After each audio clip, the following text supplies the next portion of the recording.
namazı düşünüp okuymaklık olakan bir devlet. Namaz Müslümanlığının bir olakan bir daru şey. Bu düzeltmedi geliyor. Onun için namazı düzsen kalın dattan düzelecek şey. Hot daru şey. Allah Tebarek ve Teala da şu namazın ehemmiyetinin hakkında. Yani namaz doğru namaz olsa şu namazda neme bir hasiyet var. Allah Tebarek ve Teala şunu aydıptır. Yani gurun şunun için ne? Allah Tebarek ve Teala Kur'an'da namazı okuyun demektir. Belki namazı dikeldin diye Allah Teala. Ve akimis salah. Namazı dikeldin diye. Namazı dikeltmeklikte avval baştan son daşı doğru olmalı. Rükuti, secdeti, zadi. Ondan sonra da içindeki kıraatı doğru olmalı. Ondan sonra bir yağdayları gerek. Keten eyni Allah Tebarek ve Teala görüp duran yalak ibadet etmeli. O zaman şuna neme gerek böyle düşünmek gerek böyle.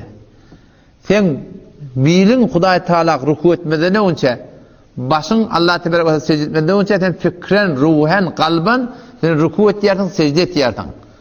Şunun içinden bir zaten boynalı yarsan.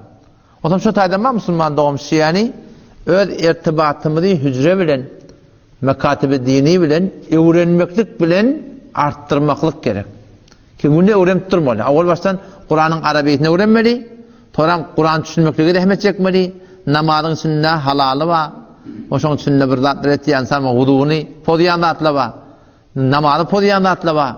Şu zatları öğrenip başın namazı kamıllasak o zaman her Allah Tebarek ve Teala'nın ayttiyan kefi bizim zindagimizde hot nemudar olacak. Allah Tebarek ve Teala ne deyiptir? Ve akimis salah, namaz doğru tuğratını yerine yetirin. İnnes salate beşekşi namaz tenha anil fahşai vel munkar. Fahşa munkaratını alqacak diye Allah Teala. Şimdi namaz alqacak deyipti.